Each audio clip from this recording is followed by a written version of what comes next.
Welcome to Voices of the Underground, hosted by Young Ty and Robert Geaux.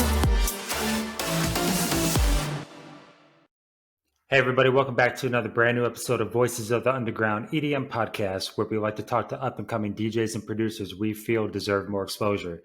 Like always, I am your host, Young Ty, and as always, is my co-host, Robert Geaux. How's it going, buddy? Cheers, man. It's going good. Kids back in school, summer's over. Threw a bunch of parties this summer, so I'm excited to kind of get back to work. How about you, man? How'd your summer end up? How'd your holiday weekend go? Holiday weekend was okay. Had to work, and then so not much. You had to work on fucking Labor Day. It's literally called Labor Day to not labor. Yeah, and they put me in work. Yeah. What kind of shit is? Dude, you got a new job, bro. Yeah. Well, let's make this podcast pop off, right? Fucking A. There it is. With us in the studio today is an artist that has been on Revealed, Smash the House, Mix Mash, and many other labels.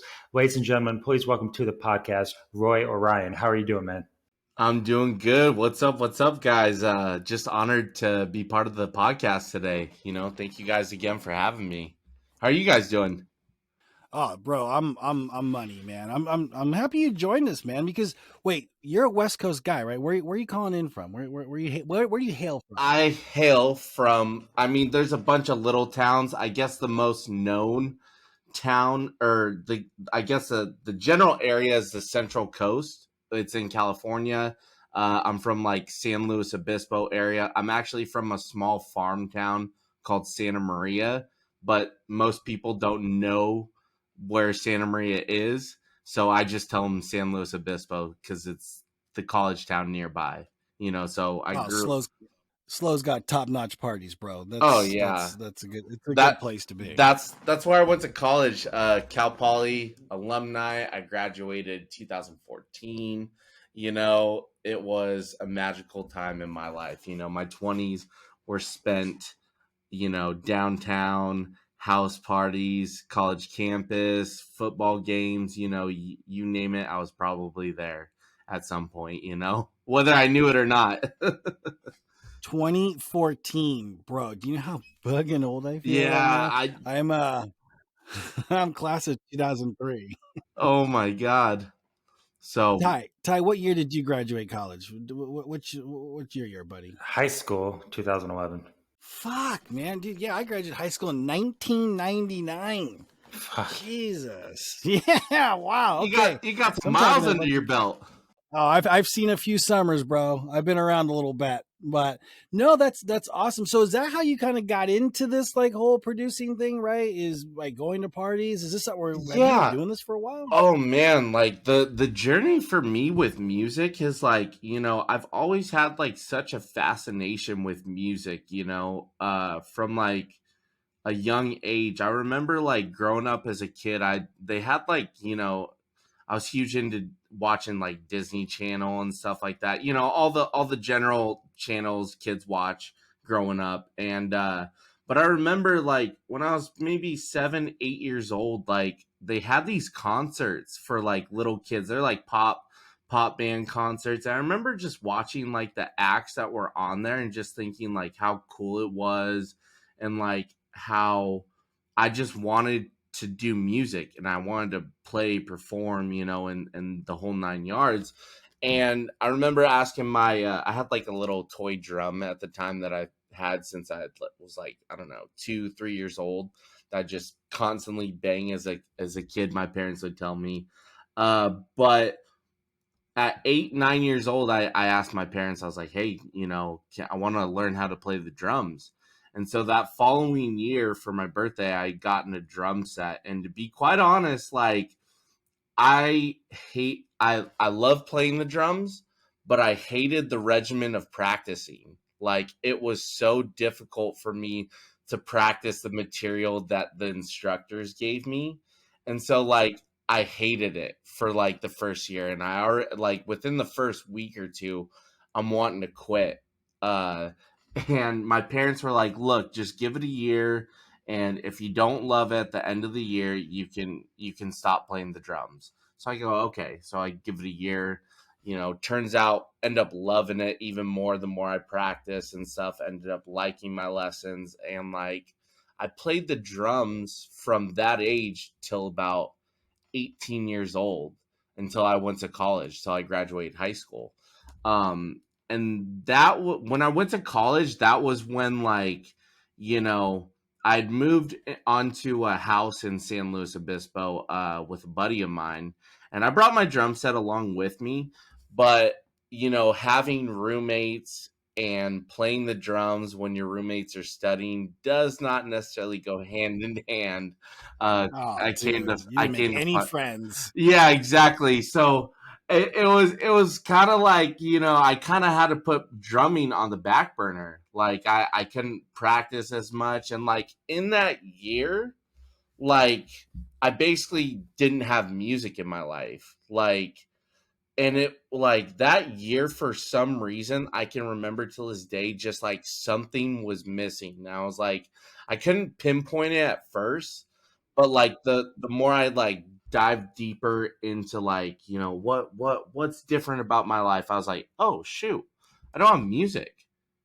Like, I'm not playing or practicing music. And so, like, I was like, all right, I got to get back into that somehow. But that was like along around the time when I discovered who Skrillex, who Afrojack, Deadmau5. That's when I really like started diving into EDM. And fun fact, I actually like did not like that music when my friends first showed me.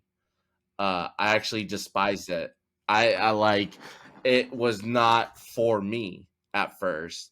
And then, but I remember there was one song. I grew up listening to a lot of death metal, pop punk, like kind of hardcore bands.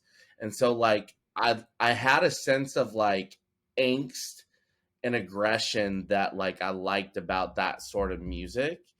And I heard Skrillex's Reptile theme, and like I was just so blown away by that song that I was like, all of a sudden I was like finding out who Skrillex was, what does he do, like, everything about this artist. And that's when I discovered the art of DJing and producing.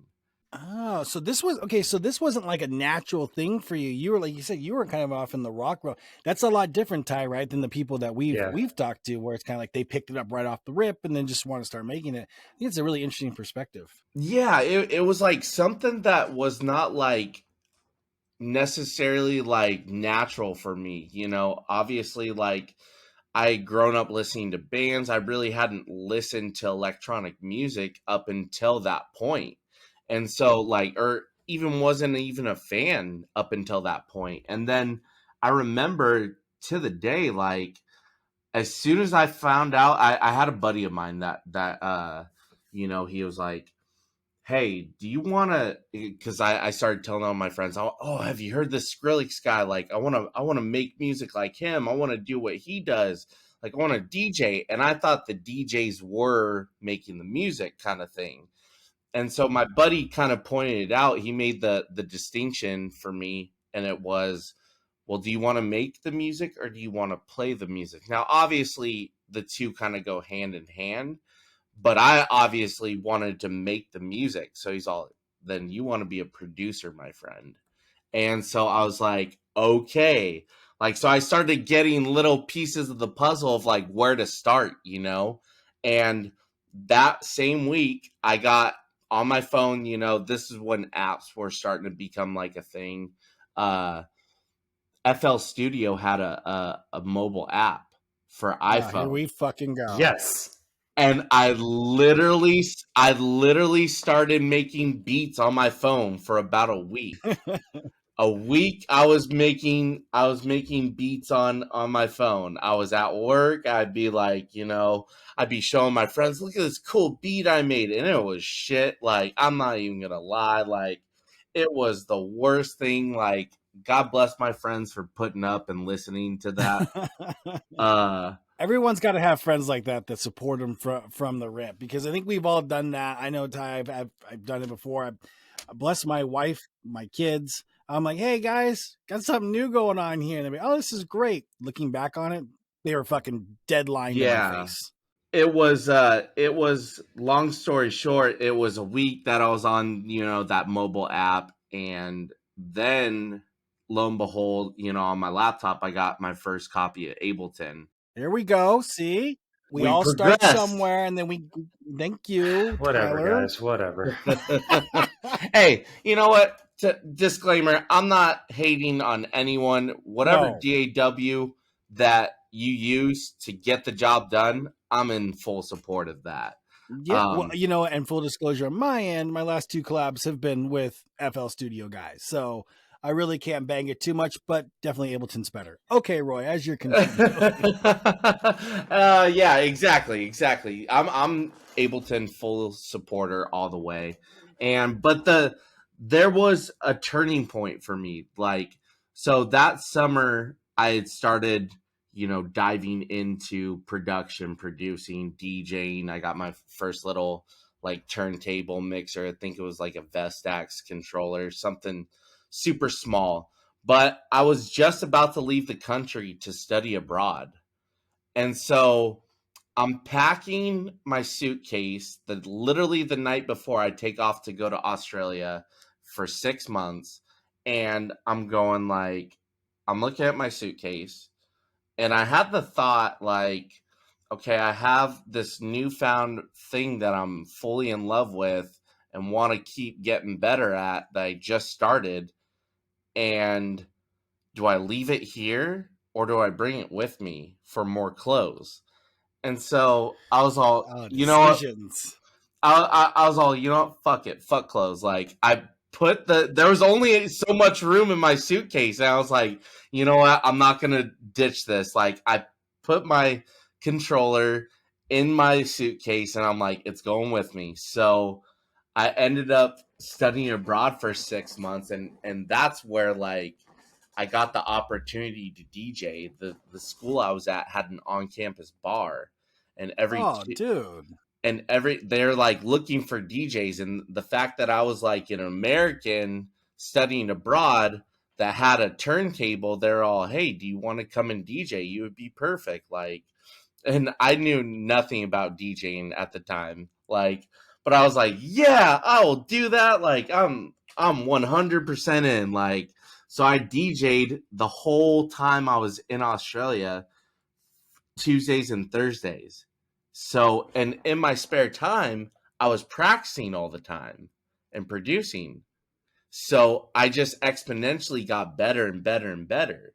Dude, that's like a sink or swim story. Like, fake it till you make it. Yeah, I'll sign up. Let's go to work. And then fuck it, I'm here now. You gotta do it, right? Yeah, exactly. I was just I think at that point I was just I didn't care. I knew I wasn't gonna be the Vici or the Swedish House of the pick, but I was just so amped about the opportunity that I just said yes to anything and everything that came my way. And so that was I don't know, it's about 12, 13 years ago. That's when the journey started, and the rest was kind of history. I'd never, I spent every day from the time I got back to up until even the past couple of years, just spending time getting to know the DAW, learning the art of DJing, just really diving into this and trying to learn it and hone in on my craft, So you've been at this for a while. I like that story because Ty, we talked to Ollie James, right? And he was talking about his first gig, super nervous, wasn't sure he was ready. I feel like anytime for people who are listening, because I know we've had listeners who we've talked about on Discord who've turned down gigs before because, I'm not ready. You're never going to be ready until you get right up in there. I mean, yeah. Right? That's how you do this, is just take the gig, get in there, and you'll figure it out. Obviously you want to prepare for it, but everybody gets nervous and you just have to do it. I like that you guys bring that up because that really honestly reminds me. So about four years ago now, I had the privilege at our state or county fair to open up for Pitbull in front of 5,000 to 7,000 people. and it was the biggest crowd I've played for till this day. Um, and it was like the opportunity just landed in my lap, kind of thing. Like, and I was so gung ho, like I was like, yes, I'll take it. And but it was funny, like a couple days before then, I was like thinking, like, oh, my friends were asking me, like, hey, Roy, are you ready for this? This is a pretty big show you're playing. And I was like, yeah, it's what, like 500-600 people? They're all, no. Like that stadium fits like 15,000 people. Like you're good. And I just like, my heart sank. And talk about like that fight or flight kind of feeling where I was just like, I don't know if I'm ready for this. Like I almost wanted to back out and give some BS excuse, but I couldn't. I was like, no, I had to see it through. And in that time, like in that moment, I remember like just thinking to myself, like before I went on stage, I was like, dude, this is everything you've ever wanted. This is like that moment you've been preparing for all these years. Like, what are you gonna do? You gonna rock it, or are you gonna just crumble? And like, I just kind of rose to the occasion and had a good show, you know. Yeah, no, that's huge, man. Like you said, that's an opportunity of a lifetime. Opportunity of a lifetime.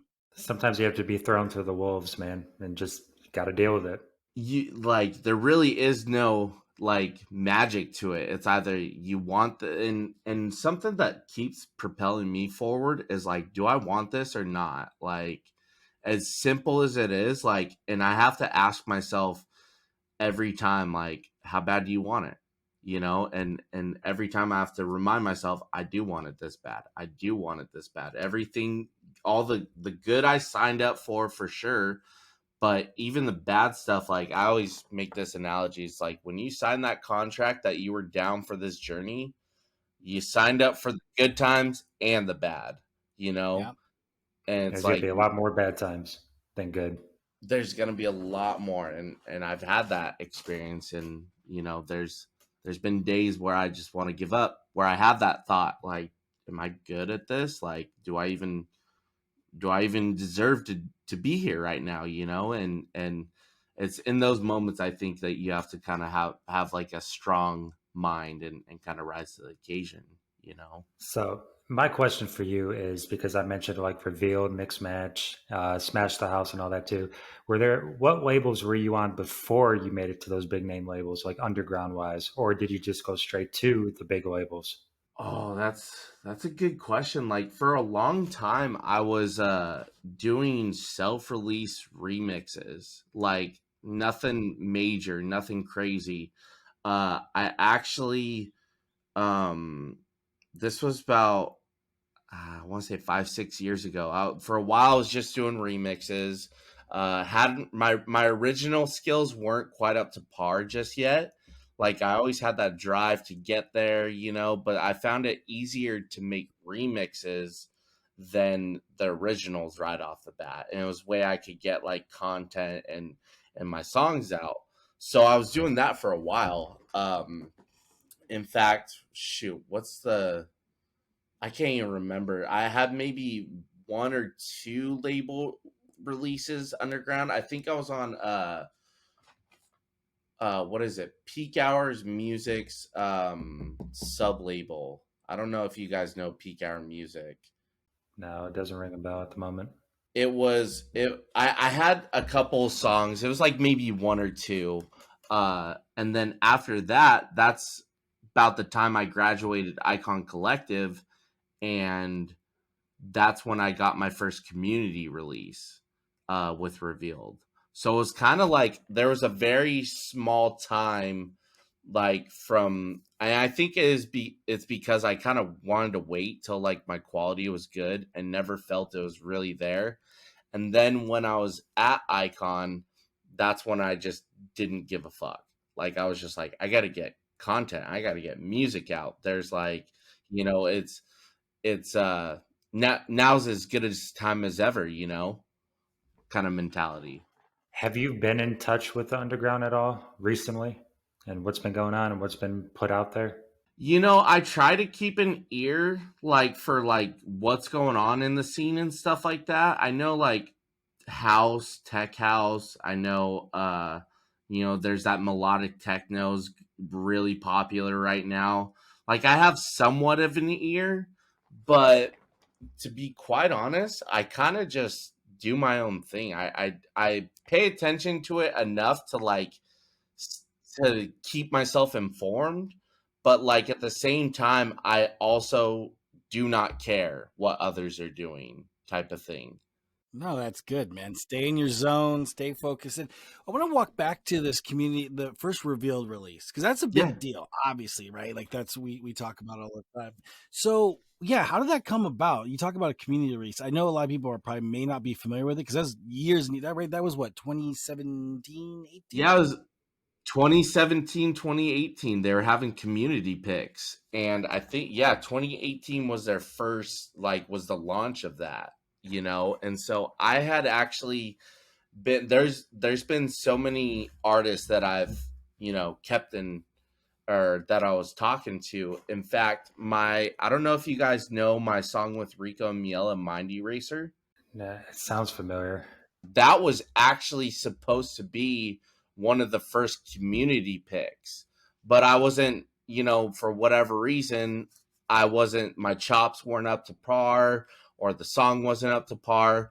Revealed told me that, they wanted to sign it as one of their first community picks. So I was like excited, but I dropped the ball on it. I just couldn't get it to where they wanted it to be, what they envisioned it. And so that was it was kind of like a bummer for me, but it just motivated me so much more to keep pushing. And so a couple weeks later, I think I was in talks with Jake Shanahan at the time, or Shanahan, the artist. Oh my God, there is a name I have not heard that. Yes. In ages. That guy is solid, dude. Yeah, dude, super great dude. Super great dude if you ever get a chance to talk with him. Yeah. And I ended up sending him Arcane, which, me and Christianix, or Jonas, at the time were like, I don't even know if this is a fit for Revealed. Like, it was Bass House, and they had not really released that. And so we sent it, didn't hear back for weeks, and we're like, dude, it just wasn't a fit for them. And then sure enough, a couple days later, a week later, we got an email saying that they wanted to release as a community pick, or it was picked to be a community release. And we were just like, I remember getting that email at 4 a.m. and jumping out of bed and just whoa, just screaming at the top of my lungs, with how excited I was. Oh, the adrenaline. Now, let me ask you this. Did you cry? Was there a tears of joy? Seriously. You know what? Seriously. No, that's honestly, with how much that meant to me, I want to say there was, but I also, at the time was just so thankful, and I was just super jazzed on that I was going to be a community pick, that I had made, that was going to be associated with Revealed. That's my dream label. That is my dream label. And it was just a feeling that I can't explain. So I probably did shed a tear, honestly, sometime. All the hard work paid off finally. Exactly. Yeah, dude, we get our asses kicked in the studio. That doesn't sound good. This idea is good. The fucking leads aren't right. Got to stack that shit. Hold on. Got to roll that off. Yeah, the artist doubt, I call it. Yeah, there's so much of that. So when somebody values your work, especially in a label that you follow, you love that label. I mean, I can only imagine the adrenaline rush. Like you said, the tears of joy. It was honestly it was a dream come true, and let alone it was also one of my first releases, So I was like, okay, I started hitting the ground running, I think my followers, once that community pick released, went from I remember I didn't really have a Facebook page at the time. My friends list went overnight from 2,500 to max of 5,000. Oh shit. So it was such it was probably the most exposure I had gained from that release right off the bat. And so it was just like I can't explain it. It was crazy. I was getting messages like, because Yeah. the demo system thing was a completely new thing for people. Yeah, dude, doubling your follow count, man. Usually underground guys got to pay that for Oh, pay for here we go. that. Oh no, I'm not mentioning names. We're not doing names. Hey, I still pay for it. I still pay for it. Like You pay for it's follow. Wait, hold on. You pay for followers? No. no, not for followers. Oh yeah. That's what I was referring to. Okay. Yeah. No. I pay for the demo system of Oh yeah. Reveal. Oh no, Yeah. we're talking about like Instagram, like paying for the followers. Yeah, the No. fact that you doubled up overnight, I'm like, usually underground guys got to pay for that. No, but that's Yeah. Oh but my it god. shows you, right, dude. That's a whole nother podcast. That's a whole But it shows you the power of Revealed, right? Especially during that time where, like, if you made it there, then a lot of folks were going to get exposed to who you are as an artist. Right. They have such a loyal fan base that like, and that's one of the main reasons why I like what they're doing, you know.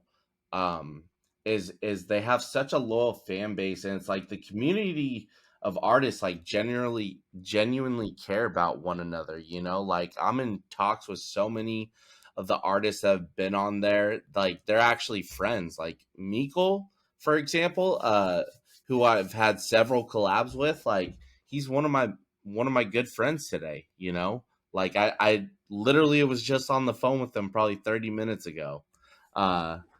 Like I was just talking with them. We're trying to get another collab going, you know, type of thing. So it's cool that camaraderie exists, but amongst artists, but in a label, you know. Yeah, I see it on their Discord, right, Ty? Like we've seen it, like, and some, like, for better or for worse. I've kind of come to some of the guys that have been critical of Revealed, like maybe their fan base. You talked about a loyal fan base. I think it's because they're so connected to it, and you can appreciate that, right? It's like a sports team where you get frustrated with your sports team, but you love your sports team. Right. I kind of feel like that way with Reveal. Like even if the Discord members aren't too thrilled about something, maybe it's a release, whatever, but they are so passionate about that label, and it's because they care about that label. So I've kind of come to understand that culture within that Discord, and yeah, I mean, and like you said, the mods have a really good connection with the artist. They're always doing like Q&A with artists and pushing them forward. So I think they do a really good job of that. Right. And they're always trying to like involve us, you know, like I think probably a month ago now, they asked me to be part of their first sample flip contest. I was like so honored by that. And that was such a cool experience to be able to do that live on Discord and to see people interacting with one another, you know, and stuff. And like they ended up releasing all of our remixes for a little community special, you know. Was that a part of the Dylan Francis and Vinny contest, or is that a different thing? And if so, let's get into that. That was different. So like that was separate. And actually there's a funny story about the Dylan Francis and Vinny contest. So they had just announced that days before I was preparing for that sample flip contest. And so actually I was like I prepared so much for this. I didn't want to like kind of beat a dead horse kind of situation. So I was like, all right, well, I'm gonna give a crack at this remix contest. I actually ended up doing that remix in like a matter of 5 days to a week. Oh, nice. And so I was like, and when I did it, like it was kind of just so quick that like I didn't think it would get the reactions that it got, you know, or I didn't know like right then and there that it would even have a chance at being a winner. I knew it was special, but like it's one of those things when like you recognize like you're like there's something special about this, but I don't know if it's enough, you know. That artist doubt starts to creep in. But I was like, you know what, dude, let's just submit it and let's see what happens. And like, you know, Yeah, it was just kind of, I was like blown away, like when they reached out to me and they're like, hey, we love this. Dude, what did you win? Like, what was I remember the competition. What did you win? What was Um, the I you know what? Honestly, like I was, to be quite honest, I don't even know to be exact. I think I won a isotope package, like a bundle suite package, which I haven't logged in or gotten yet. Because I haven't logged in. And then also the official remix. So we're still scheduling that. okay? So you don't have a date for that yet. No. Okay. But dude, the amount of, because I kind of see it on social media, the amount of like props that you got, like, dude, that was huge. And a lot of it, like you said, we talked about attention, exposure. I mean, that's like the biggest dub for any producer could ever take, you know? Dylan Francis is one of those artists for me that, like, I remember when, what was it? I He had like an EP as his first release. It was before IDG, or I don't give a fuck or shit. Like, it was before that song, but he had like a Moomatone when the Moomatone sound just came out, and so I remember following all his remixes before then, and I was like, dude, this guy's badass. Like, it's literally electro slowed down, like, and I was so about that sound. So it was like I followed him for a while, and it's kind of like this full circle moment to like have an official remix for an artist you remember following for that long, you know? Yeah, Dylan Francis is dope, man. His mixtape is fire. I remember bumping that a lot when that came out. Yeah. You guys remember that one? Ty loves Dylan Francis. Just FYI, Ty loves. I do. He's a good artist. And I know I say that because like what he's done on social media, he'll engage with underground guys. Like I don't know, he feels a lot He's more funny as shit. Yeah, he feels a lot more real than some of the like the synthetic stuff that he feels organic compared to some of the other artists. 100%. Like, I love his content. Like, I definitely feel like that guy could not make music and go on as a stand-up comedian and sell out Exactly. arenas. Yeah. Like, that dude is hilarious. So it's crazy to think like the turn of events, you know? Okay, look, listen. Now we're gonna switch gears here a little bit. We're gonna switch gears here. I have Switching. some rapid fire. Yeah, I have some rapid fire questions for you. All Okay. right, just go ahead and fire off whatever comes to your mind. But these are some questions that I think Tyler, our listeners are gonna want to hear. Okay, you ready for this? Yes. Pineapple on pizza, yes or no? Here we go. No, again. no. What? Thank God. Thank you. No. Not for me. Gosh. I love pineapple. I love pizza. The two for me do not go together. Thank you, Roy. Thank you. All right. Well, hey, you know what? I have some of my best friends love pineapple on pizza. I don't hate them or love them anymore. I get gaslighted all the time about this. Okay, what would be worse? What would be worse? Listening to only Slap House the rest of your life, or only having to produce an FL Studio? What would be a worse fate for you? Fuck you, Rob. Why are we doing this? Listening to Slap House for me, you know, yeah. Yeah, not much worse than that. I feel like I would adapt if I learned FL Studio. I'd probably like and enjoy it, you know? Great mindset to have. Well, okay. Okay, if you weren't a producer, what would you be doing? That's a good one. You know what? I'd be farming. You'd be what? Farming? Yeah, I'm actually so I'm an actual farmer. So I grew up in a farming family. And I actually at the age of 9, the same time I started music, I actually started working on my family's farm all my summers. So growing up, every summer I go out to the farm. You know, I've driven tractors, I've pulled weeds out of valves, out of fields, you know. I've even harvested one summer. I wasn't very good at it, but you know, I've actually grown up you know, outside on the farm. Yeah. This is a first. Yeah, no, for sure, Ty. I need your help. I got an orange and a tangerine tree out back. I'm gonna need your help with because that fucking thing hasn't grown shit in a while. You probably need a little more nutrients, or you might be overwatering it.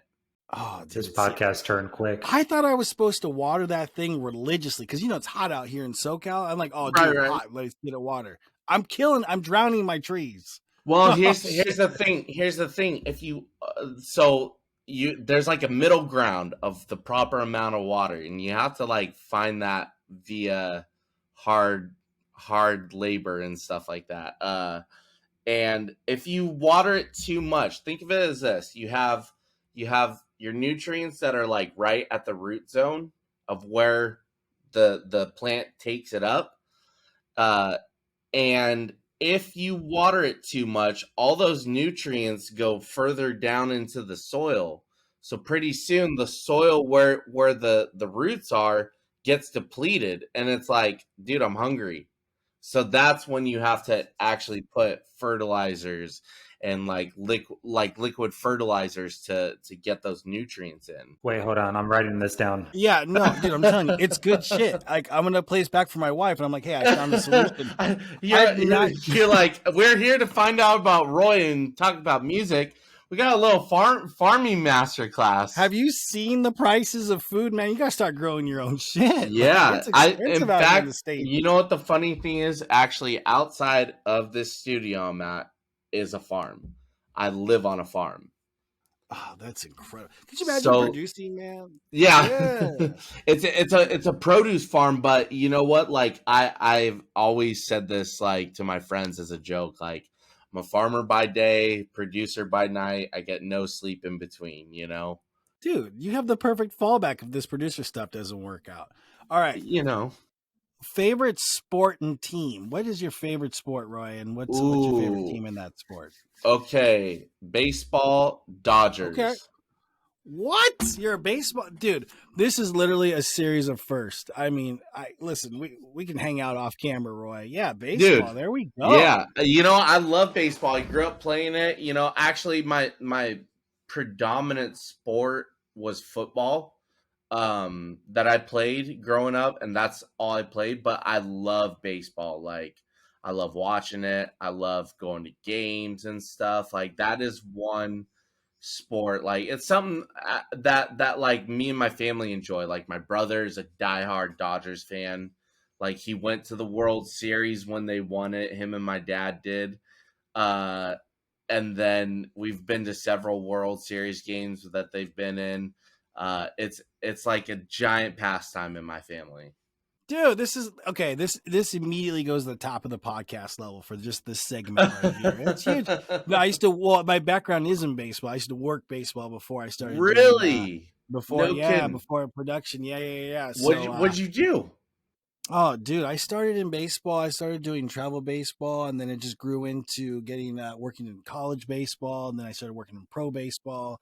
Did a lot of stuff for Perfect Game. Yeah. Who'd you work for? What team? Dude, I started. Yeah. So my basically I started to travel with my oldest son, right? Just a real like ground up. And then, and I did an internship at a college at UCSD out here. So I was basically like doing like their camps and stuff like that. So then it was kind of boom. And then from there I got into scouting from Perfect Game. And and then I started working with USA Baseball after that. So it's been, yeah.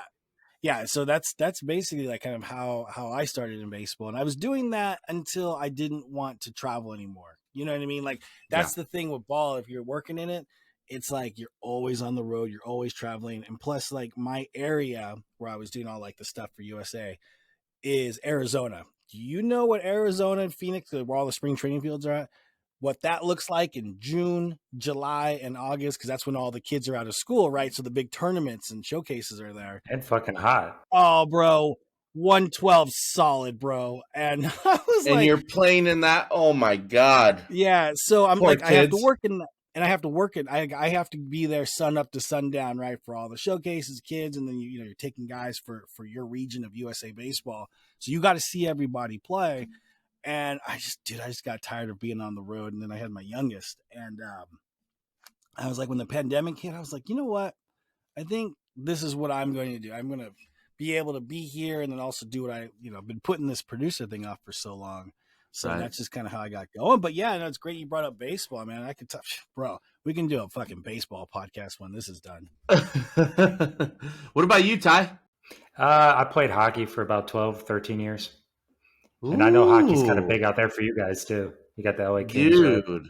Yeah, we have the LA Kings. I hockey's one of those sports where I wish like I in my area, so it doesn't snow in my area.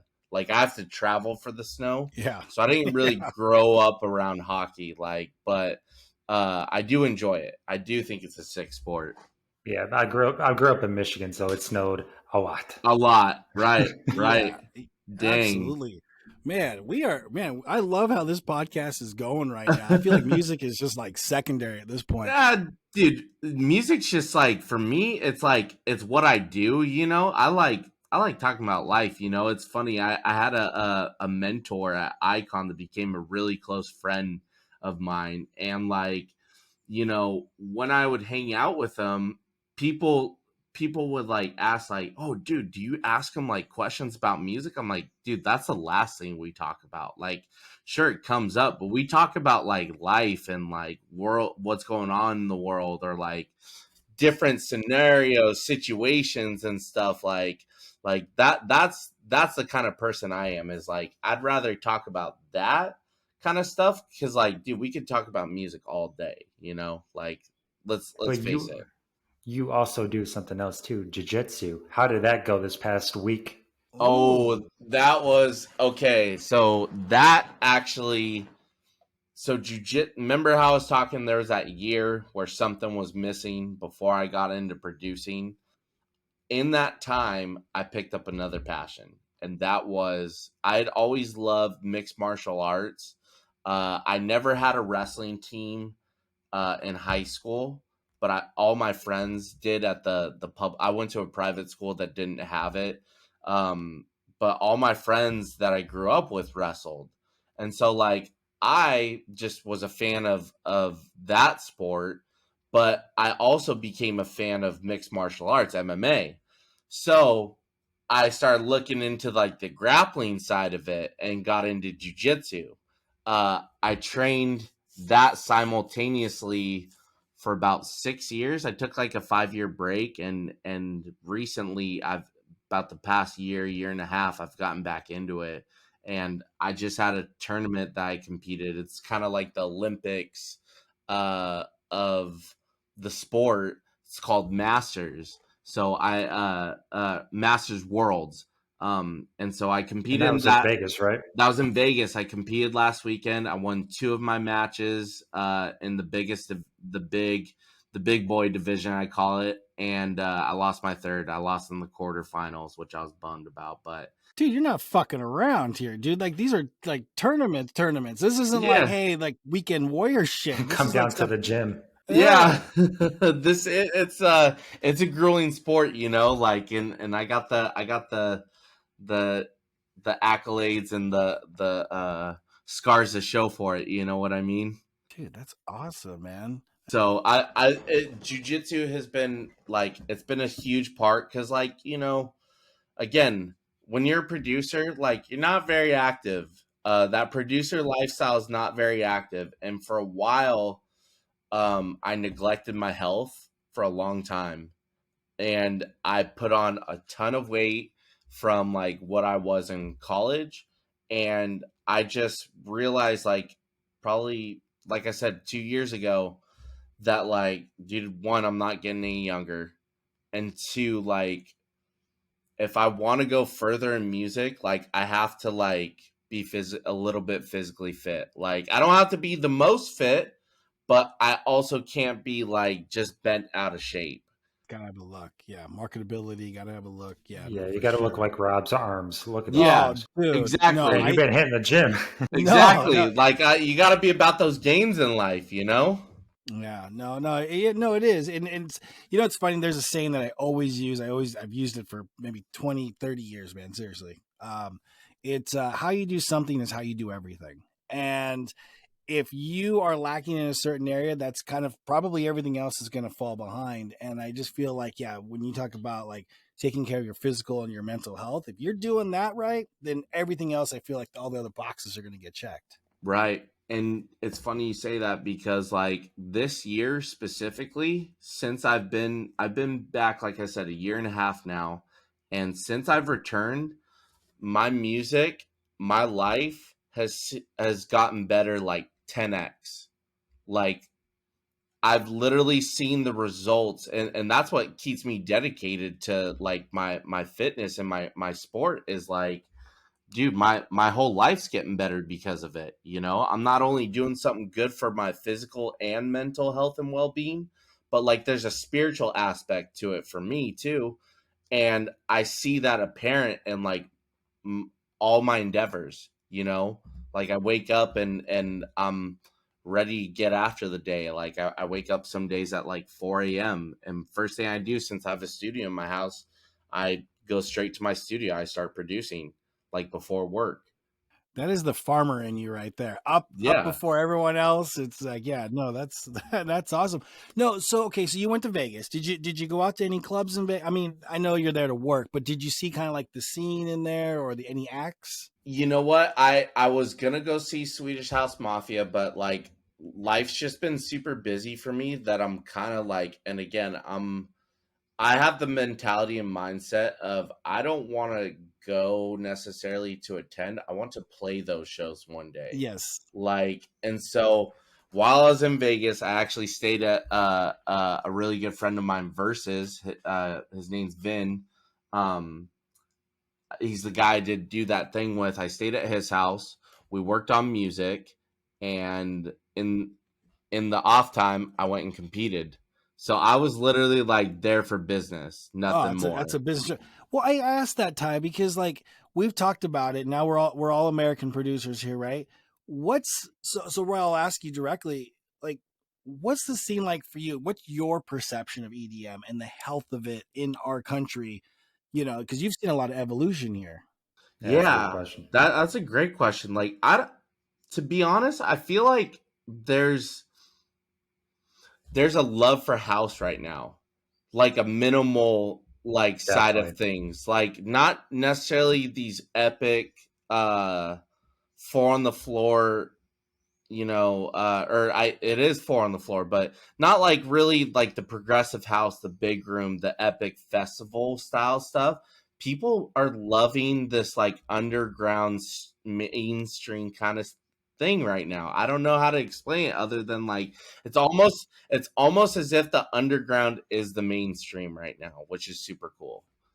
Yeah, no, that's really well said. You're right, Ty. Because Ty, you know you've been out too, like Tech House. You've been talking to people. That's about like on you because you're on the other end of the coast from us.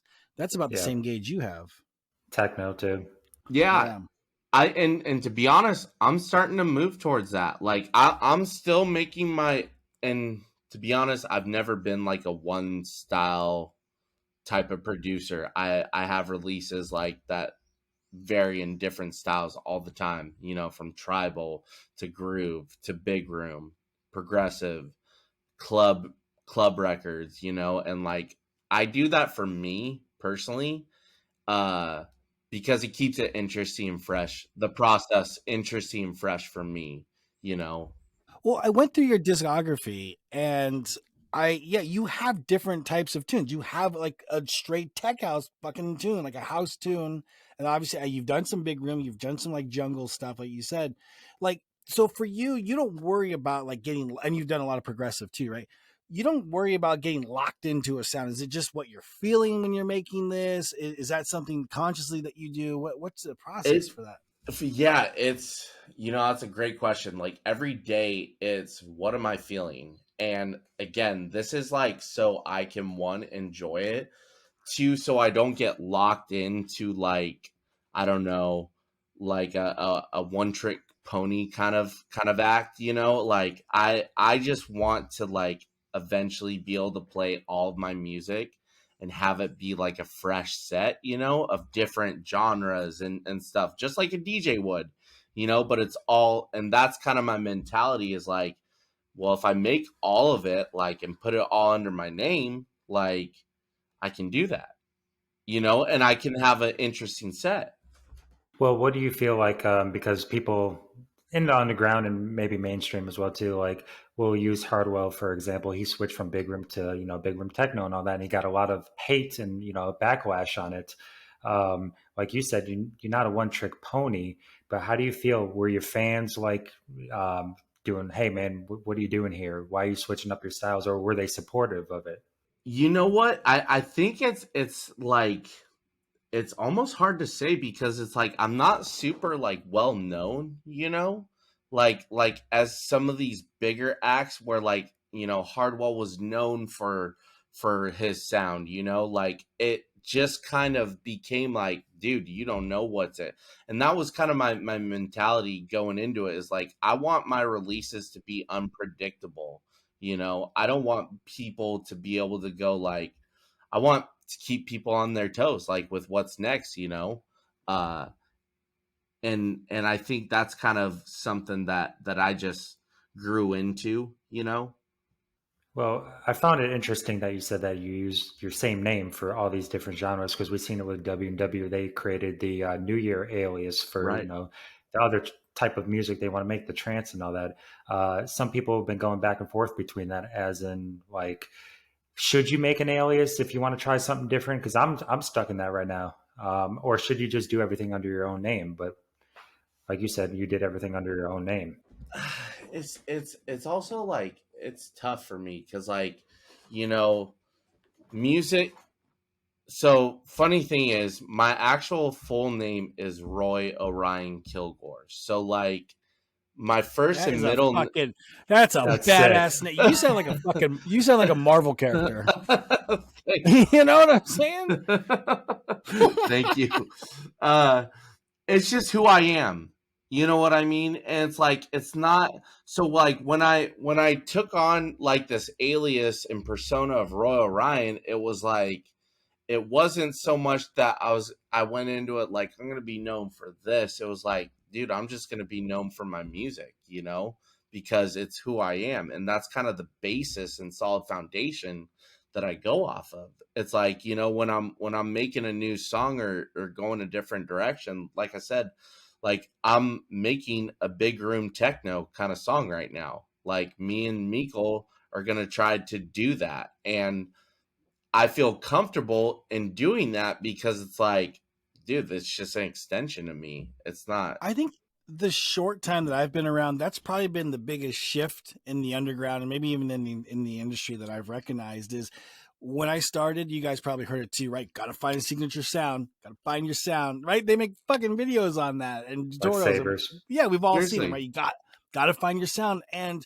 now it's great because I think everything has shifted to you just got to do what you love. I think Hardwell had a lot to do with that. Like, hey, if you're passionate about it, just do it. Don't worry about like if your fans are going to give you negative reactions.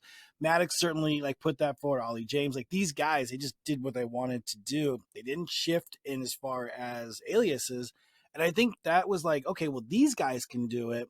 I certainly can do it, right? And I think that's been the biggest thing is you don't have to have a signature sound anymore. I think the quality still has to obviously be there for people to fuck with you, but it really is. You just got to do what speaks to you. You got to do it, what you want to do. I think and I love that. I love that artists now can get out of the box because it's like actors. They take on different roles, right? Like you can't be the same actor every single fucking movie. And I just feel like, why was EDM guys put in boxes like, hey, you're a big room guy, you got to stay big room. Right. I love That's what that. they do. I love that we're Right. so much more open now in the last couple of years. Right. 100%. 100%. I love that because like, if take it as like a collab, if I'm going like, I'm going to make a song for Revealed specifically, I've already put myself in a box.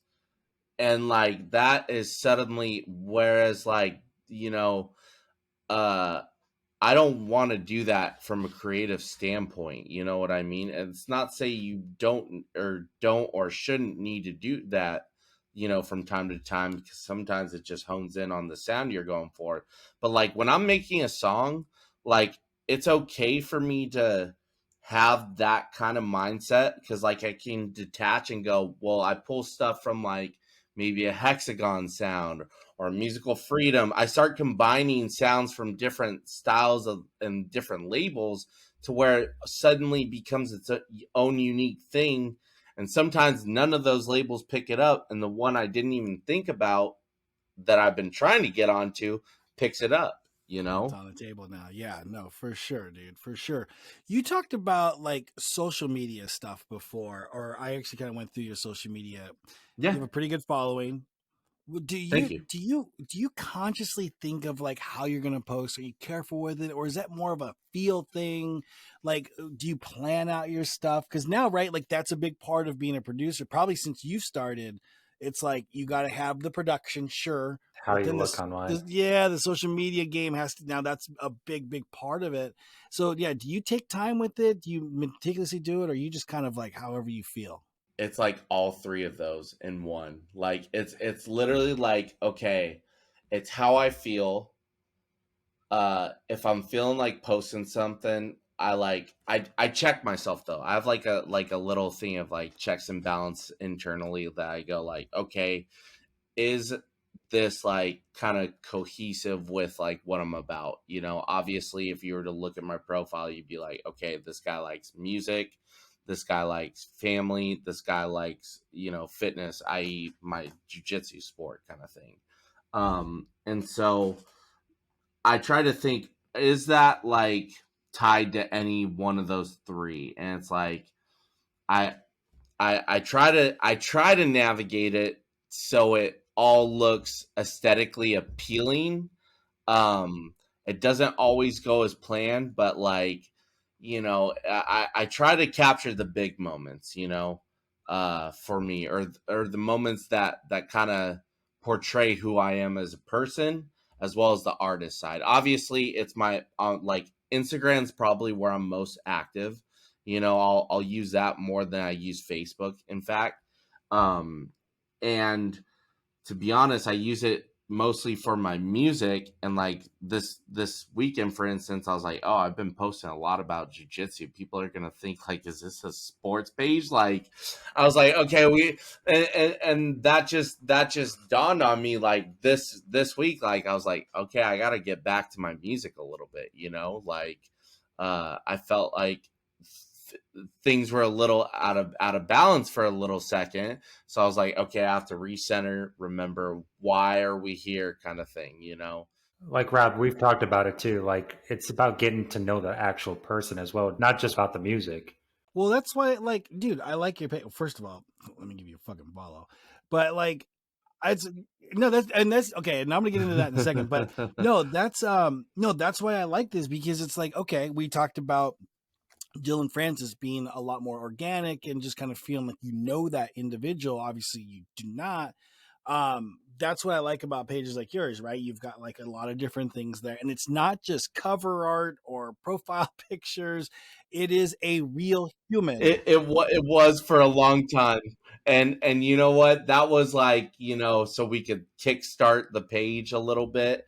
And then I was like, dude, like, because before I had to like kind of uh edit my page a little bit and archive a lot of posts. It used to be just all like just whatever I was feeling, just blatantly. There was no kind of rhyme or rhythm to it and stuff like that. And it's like, then I started thinking about the social media, you know, I'm like, oh, like if people don't know my music and they know me for this, like if they look at this and see a cat, like what's the relevance of this? I thought this guy made music. Like he's posting pictures of cats and dogs. Like, you know, like people are gonna scratch their heads. So I like had to kind of come up with something. Not like it's no written business plan, but it's like, you know, what are some core things? And again, for me, that's friends and family. That's my music, and that's my sport, my jujitsu life. You know. I'm taking notes because I always like when I talk to artists about this, because I thought you hit on it, right? Like what is important to me and what do I want to convey? What is important to me, not just fabricating or what I think then people would like. Ty, you are a TikTok guy. A little bit, I guess. You had like 50,000 fucking views. You're a TikTok guy now. No, but Roy, do you mess with that? Do you do TikTok? Is that something that you want to do, or is that just like, nah, man, that's not me? I would love to get into TikTok. I'm horrible at it. I have no idea where to start. I'm like, because I always like look at my videos. I'm all, this is so cringe to me. Like, I'm like, I don't know if I'm cut out for it, but like, if a record label were to tell me, hey, we love your music, it's an absolute yes for us, but we need you to build a TikTok following, I would literally go, okay, how do I, if you guys can navigate what you're looking for from me, I would do it. 1000%. Dude, hit up Ty. Dude, Ty. I'm being so, I know. I mean, Ty, It so was an serious. experiment. Help me out. Yeah, tell us It about was your an experiment. I want to hear Yeah. about this because I wasn't around when you were doing this. I just made a fake TikTok page and just posted like a bunch of repost videos and stuff, and saw what stuck and what didn't stuck. I put Rob and I song in one of the videos. It did okay, and I got like 9.2 million views on one video. What? Something like that. I Yeah. swear to God, this is the first time I've heard about this. Oh my God. 9.2 million views. Yeah, I was doing just the experiment just so I can try to figure out what I want to do with my actual music page and how to kind of work the algorithm. If I got 9.2 million views and I would walk into my boss's office and be like, fuck you, bro, I'm famous. I can't. I posted other people's videos just to try to see what sticks and what doesn't stick. You put one of our songs in there? I didn't know this. I did. Yeah. Dude, this is so cool. Did that get 9 million views? I got How'd that do? like 4,000. Oh, fuck, man. If you guys have any insight on that, I am so open ears like about that because I have no idea where to start for TikTok. It's intimidating. TikTok's and I've been on my horse, right? I've been on these discords like, hey, you fucking guys need to get on TikTok, and here I am not doing it. Right. But I really do think TikTok is still very young, and I'm starting to see like people kind of turn on Instagram a little bit, right? They're pissed off about like all the ads are getting things that aren't relevant to them. Like it's been a lot, dude. It's been a lot of turn on Instagram. So just the other day I was thinking, man, like I remember Ty was doing an experiment and I wonder now I know how that went. Now you know. I've considered like, dude, not doing Instagram and just focusing on TikTok. Like that has crossed my mind. And it's weird because I'm a 41-year-old human being, but I think that's how a lot of business is going to be done, especially in our line of work.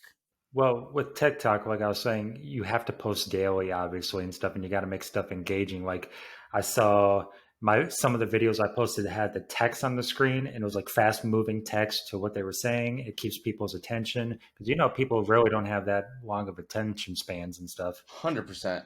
You got to keep it interesting. I know for me personally, even if that's there, I'm like, nope. And it's hard to say what is going to stick, right? That's why I did it. Yeah, just to see. Because I want to use that knowledge I gained onto my actual Young Ty music page. Yeah, 9 million views. My fucking face melted off when you said that. Like 9 million views? I don't even have that on my music. I talk to this guy every day and I had no idea. So no, but it shows you though, you try different things and then like you doing your market research is obviously very important.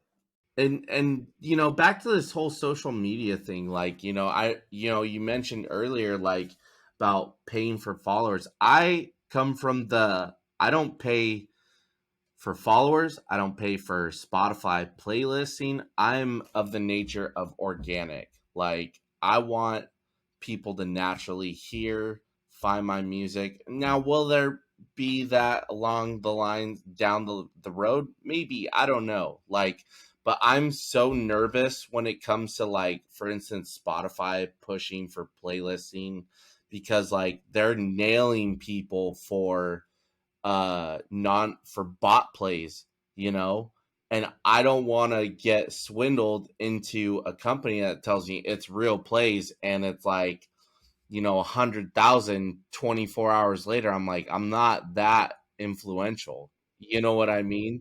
You got stuff like Grow. Yeah, there's things like that are good. I think too, though, it's like you don't want to get your stuff taken down. That's fucking embarrassing. Like, it's a lot. But I do find it interesting because I've wrestled with that before, right? What's the line between promotion and cheating? And like, are people actually digging this stuff? So I would look at like secondary statistics, things like saves, then like I said, if the algorithm's picking it up, like, all of these types of things follows. And it is interesting to see like how to work the Spotify algorithm. We obviously know a guy, like the best guy that I know who knows how to work that is Chris Lau. He's the CEO of Oh yeah, Jujitsu, yeah, right? yeah, yeah. He interviewed me a long time ago, like 5-6 years ago. For what? We just had an informal chat. Oh, Yes. So he EDM was a reviewer or something, or QR network, yes, right? yes, QR network back in the day. So like he was one of my first interview experiences, and it was funny. He was a good dude to talk to, and I had a great time actually. Like he exactly what you guys are doing right here live, but it was just over the phone, and he wrote a little write up, and it was super cool and like fun to read. For me, I'd never done something like that. Yeah, that's him getting started in the early days. He's blowing it up right now. But no, it is interesting to kind of see how all of this works and how you track it. So you talked about like organic, like, look, I'm not going to do paid promo, boom, boom, boom. How do you get people then to find your music, right? Because that would be a question a lot of people would have for you. You have some heavy streamed songs. How'd you do it? So it's not me specifically. I go with the route of the label. And that's kind of what I want to sign my music to big labels like, the Spin-ins, the Reveals, the Hexcon Mix Masters. And I came from the mindset, if they're not signing my music, if none of these A-list labels, I call them A-list labels, if they're not picking up my music, there's got to be something. It's not necessarily that the song's bad, but there's something that's not sticking right that they feel, and I have to like consider that. Do I want to release that? If these big guys aren't saying yes to it, what are they getting that is a yes for them, And so like I just started going like I got to work my ass off until I get there. And then once I started signing to those guys, like I just kind of came of the mindset to not hijack, because that's such a like, like you're taking over, but like, I started associating my name with those brands, those well-established brands, because I felt that mine wasn't strong enough yet to stand on its own. That the Roy Orion name is not quite strong enough yet. I still feel that way to a certain extent, and it's also like a sense of validation for me that hey, and a sense of accomplishment as well. Like I've achieved getting on this label that I've looked up to, that I was buying music from 10 years ago, and so it's like it's kind of a full circle thing. So how do I get like my streams up? Well, it's kind of the labels doing, a combination of building my following and using theirs in combination to kind of elevate the release, Yeah, no, that Right. totally makes sense. Like you said, it's that exposure tab that Revealed's going to give you that, and that's kind of like the fruit of your labor, right? Like you're on Revealed now. They'll get you that exposure that you're looking for. It dawned on me, like, I'd never, because I hadn't been on the main label, I never really saw myself as like a Revealed main artist. But like my buddy was like, dude, you're a Revealed artist now. Like you've been on radar several times. And I just like, I didn't feel that quite yet, for whatever reason. And now I'm starting to like kind of recognize that within myself. It's like, dude, you've like, it's like taking a step each day, over 365, you look how far you've come. That's what I've been doing recently. I've like, oh man, like I've had quite a few releases. I'm building quite the catalog.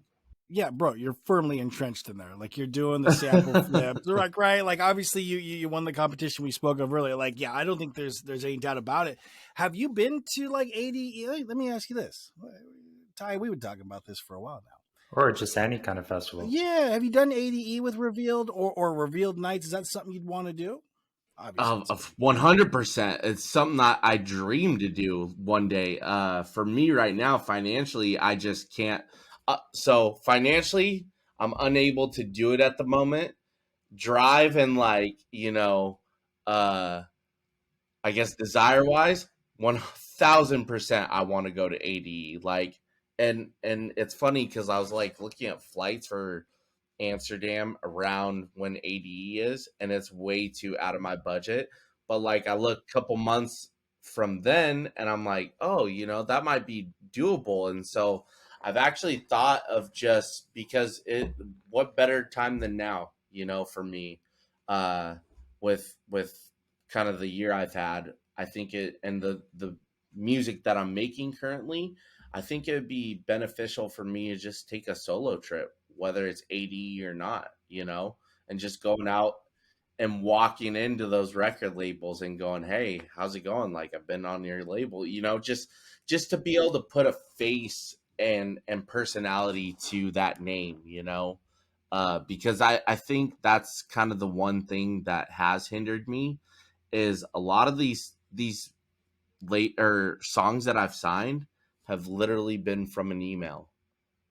It's never been like a networking situation. It's like I've literally cold emailed most of these labels and just happened to get a yes because it happened to be a fit, which is nothing short of a miracle. Like, if we could talk about that all day, Yeah.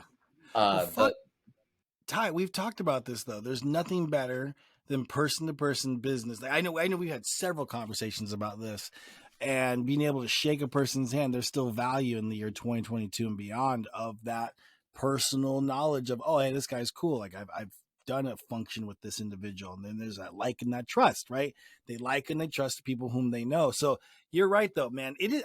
I find it fucking nuts that you could take a song in our industry, just straight email it. Yo, this is my tune. This email is who it. I am. Let me know. Yeah, and just let me know. Yeah. And then people are like, yeah, we'll fucking send you a contract. I'm like, dude, when I first started, I was like, this is how this shit works. I couldn't imagine like signing a baseball player over an email.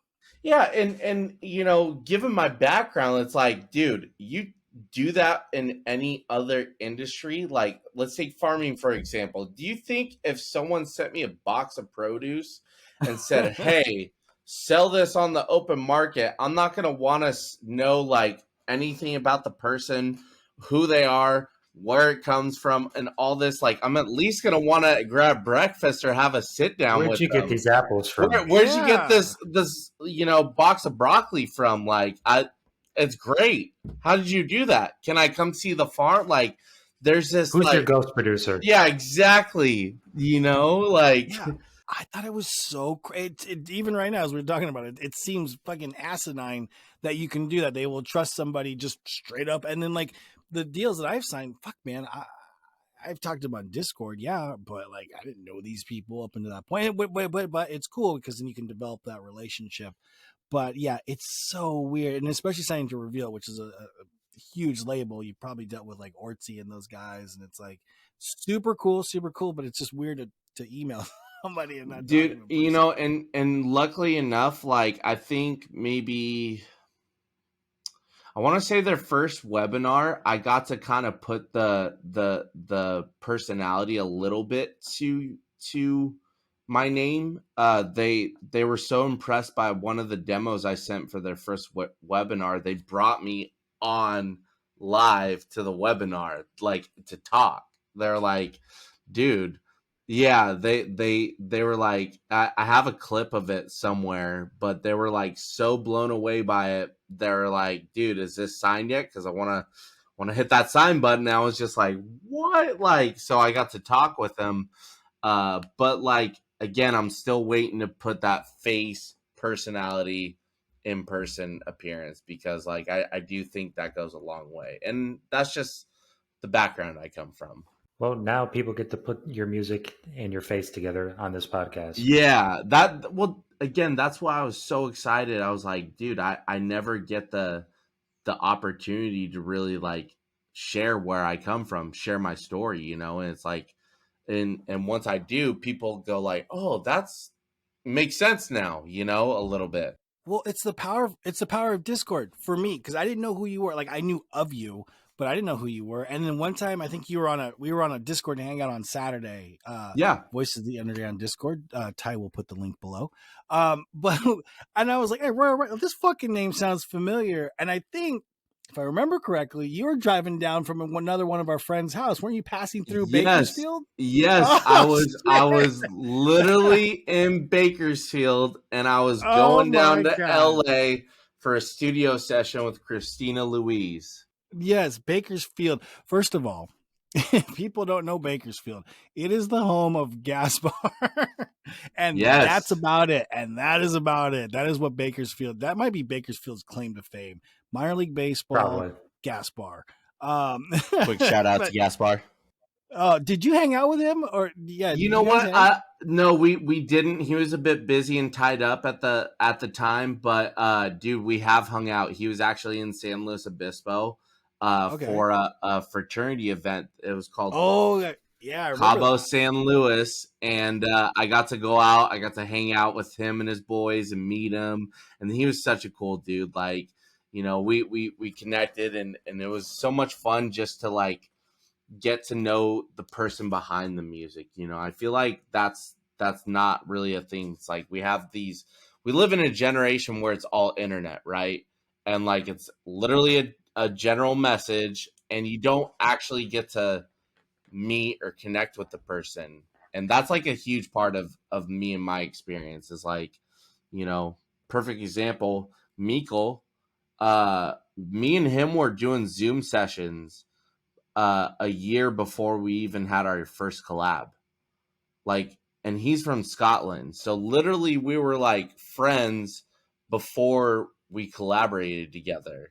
And so that's like kind of I want to work with my friends, you know, and I find that to be a lot more powerful when like the music's much more powerful and lasting when you're making music with your friends, you Yeah, know? especially you guys can vibe off of it. Like Ty, we've worked together, and and you can have, honestly, dude, when you're working with your friends like that, you can have real conversations. I can be like, "Yo, Ty, this fucking sucks," or I'll be like, "Yo, shoot me straight. All right, don't put fire emojis. Let me know what you Yeah. you know like let me know what you think. Like, is what's this missing?" And a lot of times they like when you have that relationship, they can zoom in on what you need to work on. See, my goal, man. See, what I want to do, because you talked about like knowing Gaspar. We've hung out with Gaspar. Ty, I haven't met you in person yet, but some of you guys did get together for Ultra, some of our other group of friends, is to get a showcase going of USA producers, dude.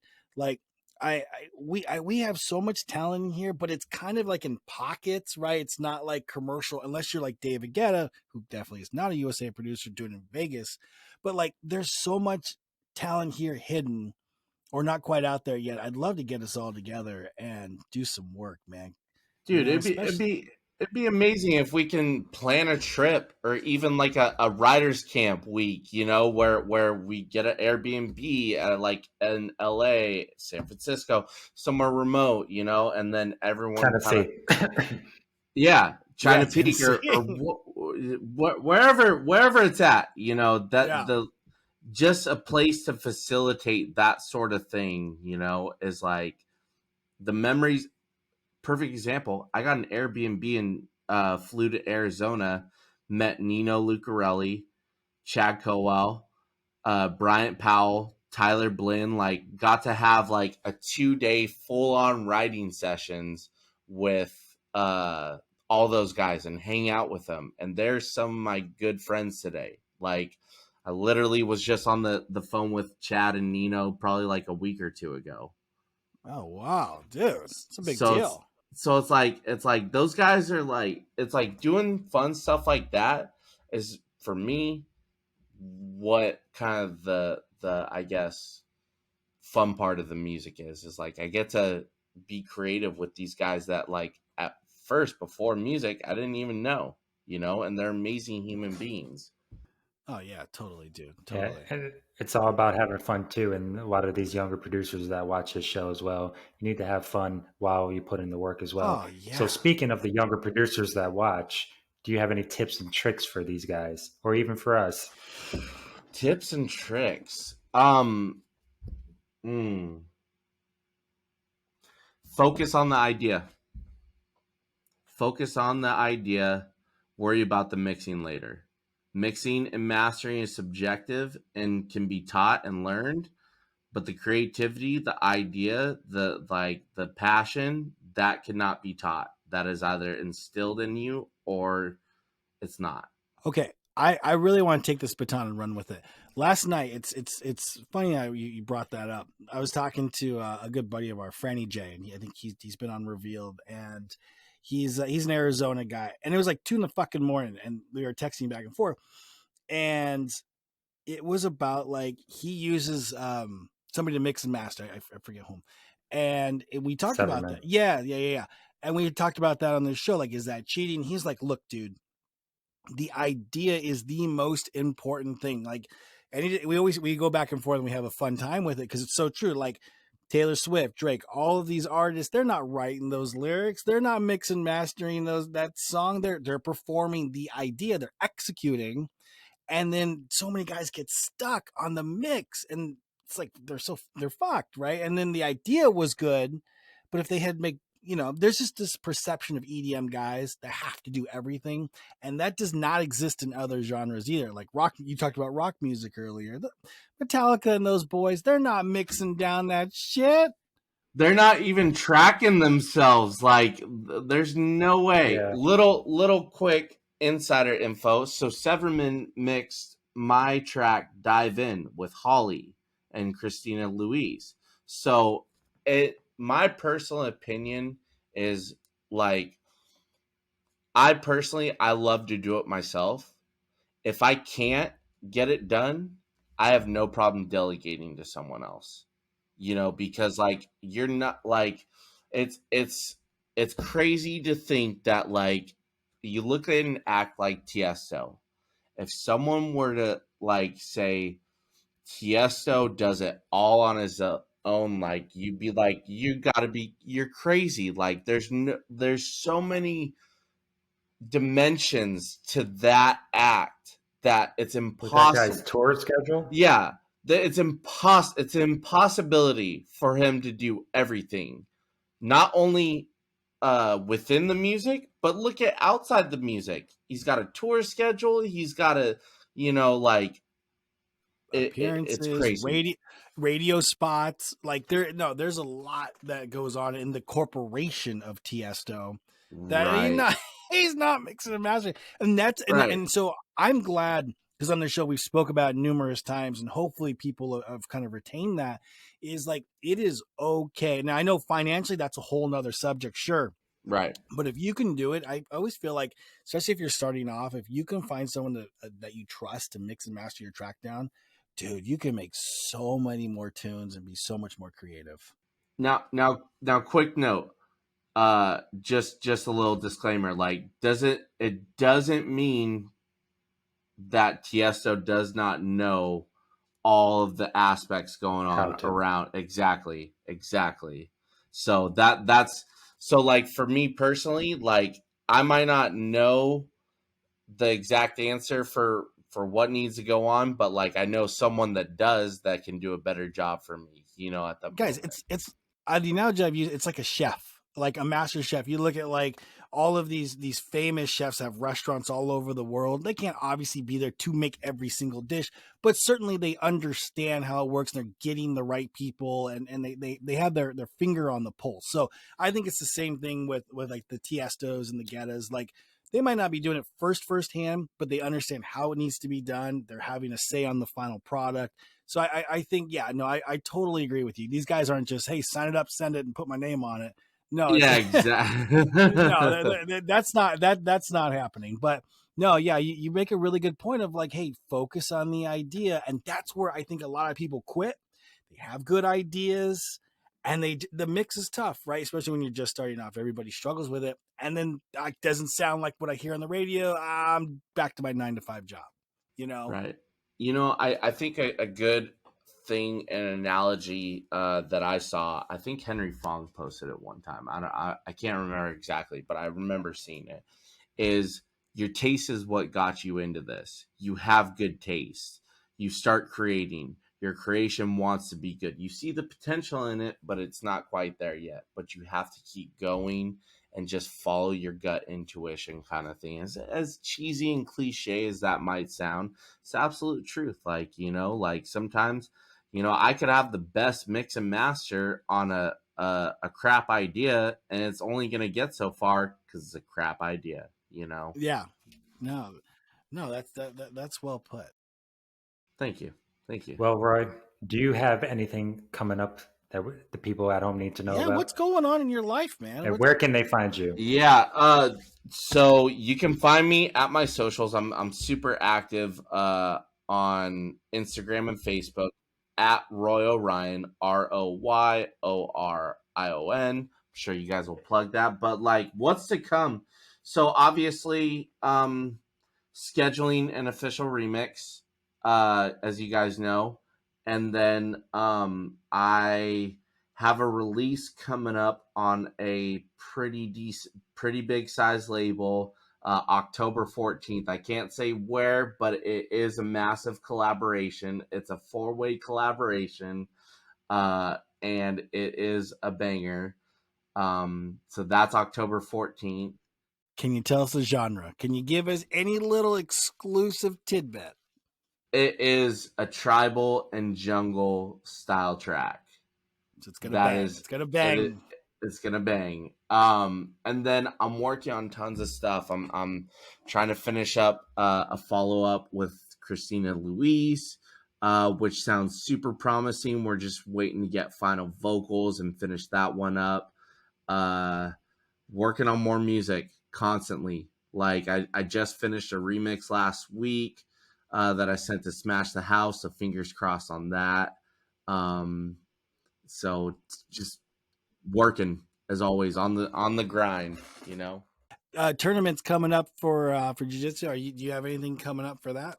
You know what? Not till December, as of it's looking on the schedule. To be honest, I'm kind of like, it's expensive, man. Like, you gotta travel to these places. You have to, like, I was just fortunate enough to have a buddy that lived in Vegas that allowed me to stay with him, and that saved me money. But like, even the trip itself, like $600 to $800, and like, I easily. just Food, gas, like all those little things that definitely add. Trust me, my 7-year-old is now playing travel ball, and right. I'm fucking stoked because that's where I came from. But then right. It hit me. Fuck, dude, that's gonna be all those hotel rooms now. Oh, man. Dude, you're gonna have no social life, But hey, you know what? Like, those memories between you and your son, or what? That's just gonna be more inspiration for the studio. Oh yeah, dude. Yeah, no, it's gonna be amazing. So yeah, as far as right now, no tournaments. Got music working in the pipeline. And as far as life goes, dude, just enjoying every moment that comes. Well, Roy, we appreciate having you on, man. Thank you, guys. It was such an honor to be part of this podcast. You guys are doing a great job, and let's do it again.